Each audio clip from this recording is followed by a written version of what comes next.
Magandang umaga. Ito ang ikatlong bahagi ng aking pagsubok na mabuhay ng isang linggo gamit lang ang pagkaing nakuha sa basurahan. 3 bagay lang ang pwede kong dalhin, kaya wala akong pagkain, tubig o matutuluyan. Para lang patunayan na kaya mong gawin kahit ano, kahit magsimula sa wala. Hindi ako magsisinungaling, ang sarap ng tulog ko. Ayos ang naging resulta, kahit sobrang delikado. May ilang beses sa gabi na akala ko may narinig ako. Parang may daga at sa tingin ko hindi mo gugustuhing makipagkaibigan. Dahil na rin ayoko talagang makipagkaibigan. Bigyan kita ng kaunting ideya kung paano ko gustong mangyari ang araw na to. Kaya ngayon, 8:00 na ng umaga. Sa tingin ko malapit na tayong 3 araw sa hamon na ito. Pwede pa ring parang unang video. Hindi ko alam kung paano ko ito i-edit, pero ito ang plano ko para sa araw na ito. Una, ang baho ko na. Kailangan ko ng maligo. Parang ewan ko kung napapansin mo pero sobrang mamantika at ang dumi ko na. Hindi pa ako nagsisipilyo. Mas mabaho na ako ngayon dahil hindi ako naliligo at sumisisid pa sa basurahan buong araw. Sana makapag-hotel ako kung kaya ko. Malaking bagay yon. Para lang makaligo. Para lang makatulog sa maayos na kama. Ibig kong sabihin, pakinggan mo ako. Medyo marangya ito pero medyo delikado rin. Hindi ko alam kung tama ang ginagawa ko. Pero sa tingin ko, nakuha na namin ang lugar na to sa natitirang hamon. Masasabi kong medyo nagugutom na ako. Gusto kong lumabas at kumuha ng pagkain, pero handa ako. Handa ako, baby. Kumuha ako ng ilang bagay mula sa Holiday Inn kasi may libreng almusal sila. At alam mo na pare, libre ang almusal. Pati tubig. Iniinom ko to. Hindi ko kaya itong inumin. Akala ko tubig na may lasa lang, pero parang soft drinks na may carbon. Ang pangit ng lasa. Pakinggan nyo, libre lahat. Okay na to sa akin. Ayaw nyo rin malaman kung saan ako umiihi. Ang laki pa nito. Kagabi, binabaan ko ang presyo ng washing machine sa Facebook Marketplace at may nag-message na interesadong bumili. At nag-message din ako sa ilang tao kasi ang ganda sana kung mabenta namin to ngayong araw. Pero sige, nasasayang na oras ko. 8:09 na. Isa pa sa gusto kong gawin ngayon ay magpalit ng damit kasi ang baho na ng suot ko. Tara, simulan na ang araw. At magnegosyo na tayo. Nakalimutan kong sabihin na may mga lata pa tayo. Ilalagay ko na lang ito sa backpack at pupunta ako sa Walmart. Huwag mo nang itanong kung bakit puno ito. Habang papunta tayong Walmart, sisilip na rin ako sa ilang basurahan kung may makukuha doon. Sana swertihin ako. Magkikita tayo sa Walmart o sa susunod na basurahan. Gusto kong gamitin ang pera ko para bumili at magbenta ng mga bagay. Kasi sa ngayon, pakiramdam ko sapat na ang kinita natin para magsimulang mag-invest sa mga bagay. Sandali lang, may basurahan dito. Nagtataka ako kung papayagan nila akong maghalongkat dito. Ang weird ng tanong na to. Excuse me, may mabilis lang akong itatanong. Una sa lahat, hindi ka pwedeng pumasok sa building ko. Hindi ka pwedeng pumasok dito? Hindi. Sige, kalimutan mo na yon. Tatanungin ko sana kung pwede ko lang gawin saglit yung isang bagay. Pero kung ayaw mo akong nandito, ayos lang. Hindi kita pwedeng papasukin sa loob ng building. Sige, ingat ka. Kung bawal akong pumasok sa building, malamang bawal din akong maghalongkat sa basurahan. O siya, matagal-tagal na rin akong naglalakad at sa wakas ay nakakita na ako ng basurahan. Silipin natin sa loob. Walang laman kundi na yuping lata. Pero sa magandang banda, may isa pa rito. Maganda ang pakiramdam ko dito kasi unang letra ko ito. Kausapin mo ako, anak. Ano yon? Para ba yan sa breaker o kung anuman? Sa tingin ko, ganun nga yon. Para yan sa parang breaker. Ewan ko, mukhang luma na talaga. Sayang ang pagkakataon na hindi ko kinuha. Pwede ko sanang ibenta sa junk shop. Ewan. Hindi ko nga alam kung gusto ko talagang pasukin yan. Pero iiwan ko na lang yan. At sa totoo lang, mukha naman talagang tambak ng basura. Ayos lang, sinubukan ko naman. Tara sa Walmart. May nahanap pa akong isa. Ang trip na to sa Walmart ay grabe, Diyos ko. Sino ba ang may pink na garbage bag? Yan ang gusto kong malaman. Walang laman na kahon. Pero itong mga to dito ay parang mga phone square. Oh, medyo mukhang gamit na. Maraming damit dito. Maganda at maayos ang scarf na yan. Para talagang kahon ng damit para sa isang tao ito. American Eagle. Di ko alam pero tingin ko may potensyal. May ganitong tao rin dito. Uy, Jurassic Park. Siguradong kukunin ko. Kwarto ni Natalie. Salamat Natalie, pinahahalagahan ko. Damit na naman ba to? Ano to? Texas Women's University, baby. Pare, parang itong buong pink na garbage bag ay puno ng mga damit. Maganda itong nahanap ko. Pwede ko na lang bang kunin ang buong garbage bag na ito?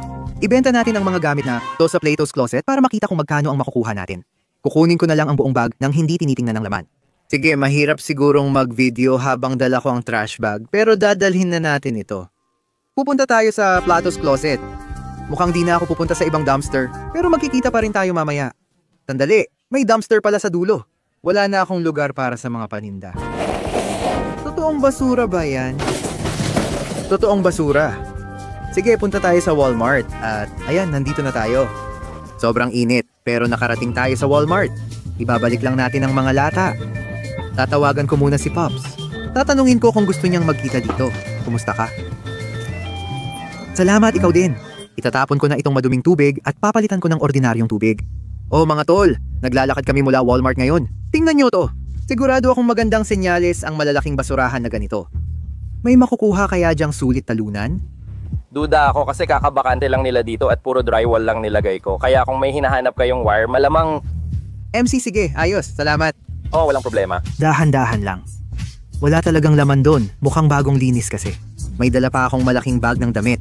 Kita tayo sa Plato's Closet. Umalis ako at naglakad ng lampas sa inaasahan ko. Wow, ayan na siya.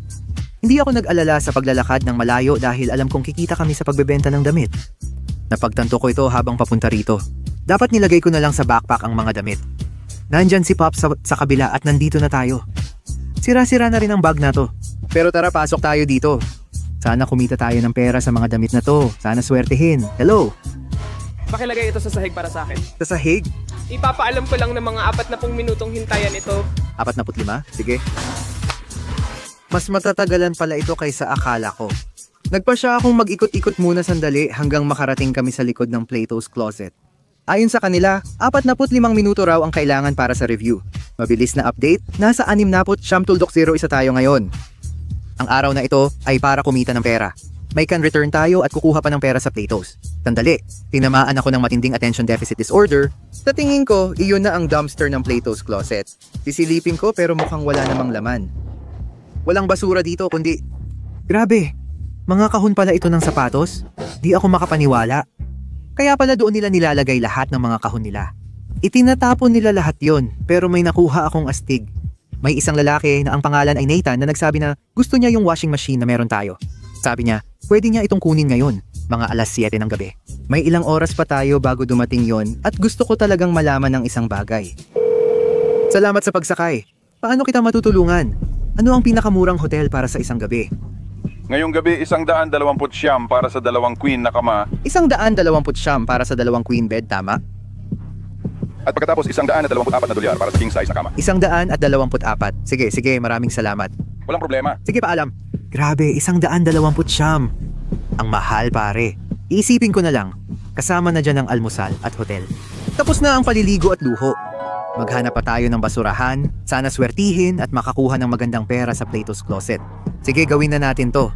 Pagkatapos naming maghanap sa ilang basurahan sa paligid at halos walang makita, talagang sinubukan kong maghanap ng mabuti sa dalawang ito.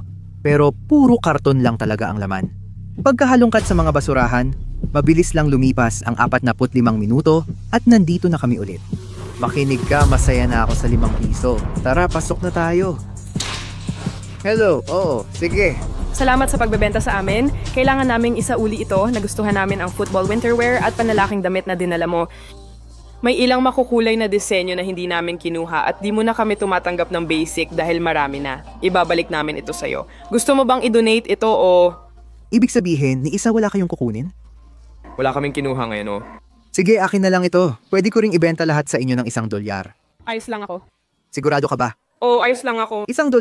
Hindi, ayos lang ako. Sige. Magandang araw sa'yo. Salamat, ikaw rin.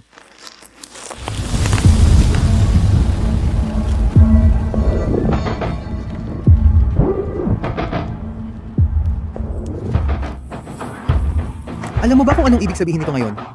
Tahanan, matamis na tahanan. Ngayon baka nagtataka ka, chicken nugget. Kailangan kong mag-treat sa sarili ko. Papunta na ako para sa'yo. Binablur ko logo mo ngayon. Ayaw nila tanggapin ito. Oh, hulaan mo kung ano. Malapit na akong kumita ng 50 piso na hindi nila nakuha. Ilalagay ko muna lahat ng damit sa backpack ko. Galit ako. Galit na galit ako. Kita tayo mamaya, Pops. Walang makakapagsabi sa akin na walang halaga ang gamit ko, lalo na't alam kong may silbi ito sa donasyon. Donation? Ano yon? Ipapakita ko sa'yo. Walang halaga ang mga gamit ko. Aba, malaki ako. Malaki. Ibig kong sabihin, pakinggan mo muna ako. Gusto ko lang ng ilang piso. Donasyon ba? Donasyon? Hindi ako makapaniwala. Masaya na sana ako kung may utang silang piso sa akin. Pero Neon, di ko pa ibibigay sa'yo, baby. Alamat ka, tol. Ano nga ulit pangalan mo? Liam. Liam, perfecto. Magandang makilala ka, alamat ka talaga. Pero galit pa rin ako. Sinabi mong may mga block ng semento sa bag ko. Hindi pwede yan. Puro maiinit na sapatos ang laman ng bag ko. Huwag mong isipin kahit saglit na hindi. Parang, tol, seryoso ba? Nandito ako para kumita ng pera. Hindi, grabe. Ang dami pang manikin. Oy, bakit ang daming pambatang manikin dito? Di ko kayang buhatin lahat. Kumusta, mama? Maging totoo tayo. Mukha ba akong talunan? Oo, baka amoy talunan ako, pero nandito ako para magtagumpay. Mukhang paalisin na tayo. Oh, anong nangyayari? Hindi kayo pwedeng lumapit sa basurahan. Hindi kayo pwedeng pumasok dito. Hindi pwede, kailangan ninyong umalis. Sige, pinapaalis na ako ng security. Pwede ba akong humingi ng what up dog sa'yo? Hindi, kailangan mo nang umalis. Mabilis lang, what up dog? Hindi, kailangan mo nang umalis. Sige, maganda sana ang araw mo. Salamat, ingat.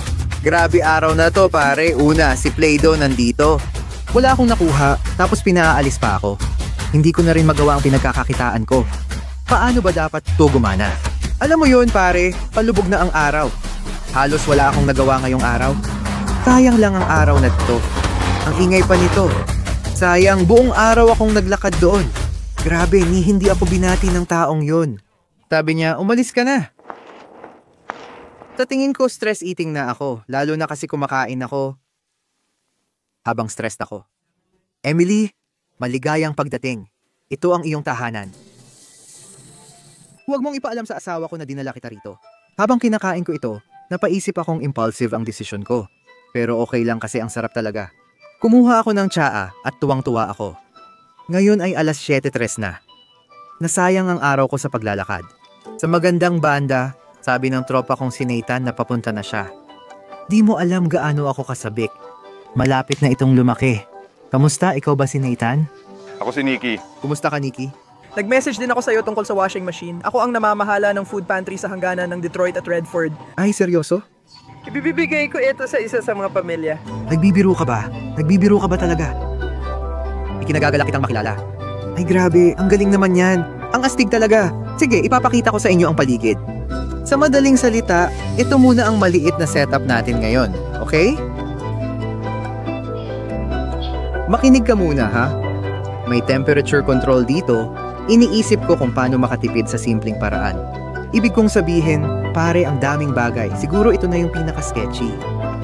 Alam ko kung paano. Ikaw ba si Mama? Ako ang nanay ni Stone. Stones, Mama. Isa kang alamat. Maraming salamat. Grabe, alamat ka talaga. Kailangan nyo ba ng tulong dito? Sige, deal. Maraming salamat. Sobrang laki nito. Pinahahalagahan ko kayo. Mga alamat talaga kayo. Seryoso, ikaw ang alamat. Salamat, mahalaga ka sa akin. Tunay na alamat. Kung may gusto kayong sabihin para ipakomento ng lahat, Na si Connor ay isang alamat. hindi na ako ang alamat. Hindi sa... Maraming salamat sa inyo mga kaibigan. Seryoso. Mahal ko kayo mga kaibigan. Ang gagaling nyo. Grabe. Ang huhusay nyong mga tao. Yun na ang pinakamagandang karanasan ko ngayong araw. Baka sobrang pangit ng araw ko kanina. Parang pangit ang araw ko ngayon. Pero dahil sa kanila, napasaya nila ako. Sila talaga ang nagpasaya sa akin. Dahil sa kanila yon. Ngayon, may 111.0 na tayo. Ito ay... Grabe ito. Sa totoo lang, itong hamon na to, ito na yata ang pinaka nakapagpapakumbabang karanasan. Pero sa parehong panahon, totoo, parang masaya talaga. Ganito ang mga karanasang nagtutulak sa akin magpatuloy. Pero ngayong nalampasan na natin ang unang $100 natin, dito na nagsisimula ang totoong laban. At dahil dyan, magkikita tayo bukas ng umaga. Magandang umaga. Panahon na para gumising at bumangon. Hindi ako nagbibiro ngayon.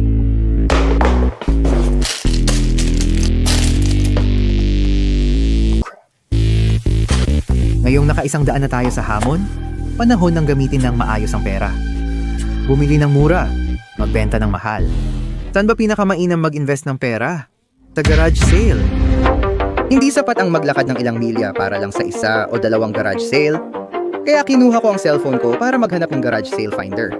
Wala kang ideya kung gaano ako kasaya na makita ang mga karatulang to. Araw ng garage sale ngayon, baby. Sa tingin ko, ito ang pinakamagandang paraan para mag-invest kasi makakahanap tayo ng magagandang gamit at nagawa na natin yon. Tatawagan ko muna si Pops. Kailangan ko ng tulong sa pagkuha ng video sa garage sale. Ipapadala ko ang address. Pwede mo ba akong puntahan? Gusto ko talaga ng garage sale. Kumusta ka na? Anong balita, tol? Magandang umaga. Pasok tayo, baka may deals na... Ato, baka may astig na gamit. Kumusta ka? Meron ka bang mga Pokemon cards o sapatos o kahit anong ganun? Wala. Dagdagan pa, gaya ng mga sanggol at bata. Ang cute-cute ng mga yon. Salamat. Ang cute-cute talaga ng mga yan. Tingnan mo to, bilis. Ang cute nila. Meron tayong cute na maliit na pares ng Jordan 1s. Presyo nito ay 10 piso. Nagdadalawang isip pa ako ngayon. Alam ko na pwede siguro nating dalhin ito sa isang sneaker shop o kung saan man. Ang iniisip ko lang, maliit ang size nito. Size 6C. Kailangan nang magpatuloy. Pupunta pa ako sa ilang garage sale. Baka balikan ko yung sapatos na yon. Alam ko, gusto kong sabihin parang bago pa. Baka umabot ng $50 o $60 ang mga yon. Gusto kong maging maingat sa paggastos at makahanap ng matutuluyang hotel ngayong gabi. At sa tingin ko kaya natin to. Pero magkikita tayo sa susunod na garage sale. Akala mo ang astig mo kasi marunong ka magmaneho, ano? At dumating na kami sa susunod na lugar. Oh, ano to? May Pokemon cards tayo. Mukhang marami itong mga bagong gamit. Kumusta? Pwede ko bang buksan to? Oh, base cards lang yan pare. Hilig ko talaga yan. Ay, Diyos ko. Pare, oo nga. Alamat ka talaga. Tumingala ako at sinabi, hindi pwedeng totoo. Diyos ko, si Connor yon. At siya ay nasa pintuan at sabi niya natutulog ang bata. Ikaw ang alamat? Oh, salamat. May mga Pokemon card na hindi pa ako poti dadani. May Pokemon cards ka bang pwedeng ipamigay? Papasok ako sa loob para maghanap. Mas interesado akong football cards. Hindi mo pinapansin ang mga Pokemon, kaya gusto mong ibigay sila sa akin. Anong pangalan mo? Steve, Steve? Magandang makilala ka. So kukunin mo ba ang Pokemon card at gagawing pagkain? Naghahanap ako ng hotel. 2 gabi na akong sa storage locker natutulog. Kahit ano. At may kinalaman ba yan sa Pokemon O? Di ko alam ang tungkol sa football. Pwede mong sabihin na si John Morant ang pinakamagaling na football player. Wala talaga akong ideya. Oo, tama yan pero... Eksakto. Ngayon nakikita mo na kung saan ako nanggaling. Kausapin mo ako. Sige, deal. Salamat. Kung nasa kanya ang mga baraha sa loob na hindi binebenta sa garage sale, baka mahirapan tayong makipagtawaran sa kanya. Ayokong gumastos ng sobra. Mabilis ko lang din itong nakita. Baka ito na ang magbabago ng buhay ko, kahit di ito mahalaga sa'yo. Makakatipid ito ng oras. Gusto kong malaman kung papayag siya sa bundle at hawakan ng telepono. Ito dito ay isang kahon ng mga libreng gamit. Mukhang totoo talaga ito. Baka kakunin ko na lang ito. Tinitingnan ko ang mga Pokemon cards pero hindi ko kayang ipamigay karamihan kasi matagal na naming iniipon ng anak kong 6 na taon. Lubos kong naiintindihan. Pero may nakita akong isa itong Pokemon Center exclusive na Eevee Iridescent Funko Pop. Hindi ko alam kung may magagawa ka dyan. Gusto ko naman ito. Hindi ako masyadong pamilyar sa Funko Pops. Kung meron man, siguro mas gusto ko yung mga Pokemon cards at itong longboard. Gusto ko itong longboard para gamitin sa paglibot, hindi ko ito ibebenta o ipagpapalit. Magkano ang presyo nito? Binebenta ko ito ng 20 piso. Pwede bang tawaran ko ng 5 piso ito? 5 piso? Sige, papayag ako sa 5 piso. Papayag ka sa 5 piso? Tara, gawin na natin. Tara na. Maraming salamat. Nakuha mo na. Salamat, isa kang alamat. Ang saya ng pagkikita. Oo, ang saya ng pagkikita natin. Salamat sa... Tara na, ang laki talaga nito. Ang dami ng oras na matitipid ko ngayon, pakinggan mo ako. Ayokong gumastos para dito, pero sa 5 piso lang, tingin ko kailangan talaga itong bilhin. Pare, tingnan mo to. Nalampasan ko na si Pops.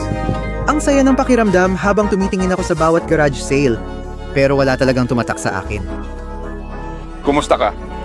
Wala talaga akong nahanap na siguradong pagkakakitaan. Sobrang naging matigas ang ulo ko kung saan ko gagastusin ang pera ko kasi ang tagal bago ko ito kinita. Dahan-dahan lang pare. Diaper para sa'yo. Mga diaper. Bakit may diaper ka? Akala ko wala kang anak. Wala naman, para ito sa lola ko. Sabay na. Ayokong masayang ang araw tulad kahapon na walang nangyari. May mga Hot Wheel na kotse tayo dito. $2 bawat isa ang presyo ng mga to. Sabihin nyo sa comments kung may namimiss ako kung hindi ko to kinuha.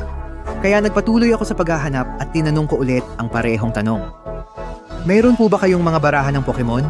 Sa tingin ko wala. Wala. Mayroon ka bang mga barahan ng Pokemon? Mga barahan ng Pokemon? Wala. Mga barahan ng Pokemon? Hindi. Sa tingin ko tapos na kami. Hindi ko sigurado. Ubus na kayo nun? Sige, salamat. Pakiramdam ko parang ang ideya ng pagyaman sa garage sale ay parang wala ring nangyari. Hanggang sa... Sige, sandali lang. Nag-i-skate lang ako pababa ng kalsada papunta sa susunod. May nakita tayong PlayStation 2 na nakapatong lang sa gilid ng kalsada. Hindi ko alam kung itatapon na to or isasakay lang nila sa kotse. Hindi ko alam. Gusto ko munang magtanong bago ko kunin. Simulan mo na. Grabe, kailangan ko lang tawagan si tatay. Halika, tingnan mo to. Sobrang kakaiba nito. Mukhang paalis na ang mga tao. Paumanhin po. Mabilis lang. Itatapon nyo na ba ito dito? Oo. Itatapon nyo na talaga yan? Oo. Pwede ko na bang kunin yan?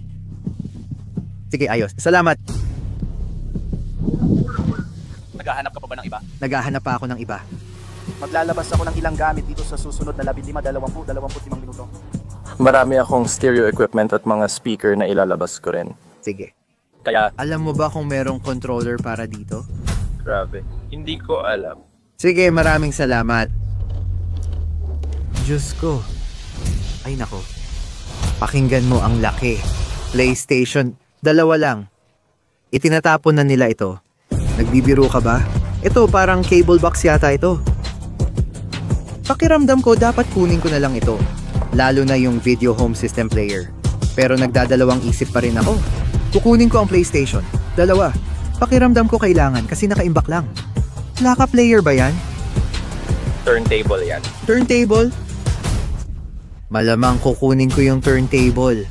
Ang astig talaga nun. Grabe. Guys, tingnan nyo to. Ito na yata yung pinakabigla ang desisyon ko. Pinaka-random na bagay. Sandali, ano nga ulit pangalan mo? Ang pangalan ko ay Fred. Fred, ako si Connor. Connor, ikinagagalak kitang makilala. Masaya akong makilala ka. Nandito ako para tumulong. Oo, inilalabas ko lang ito. Sige, ayos. Kailangan mo ba ng tulong dyan? Hindi, kaya ko na ito. Madali lang. Pwede ko itong kunin para sa'yo. Sige, ayos. Salamat. Maraming salamat. Ingat ka. Sige. Kaya, nandito ako sa taas ngayon. Hindi ko nga alam kung kita ako sa camera, pero nandito ako. Pero ito lang. Paano ko dadalhin to?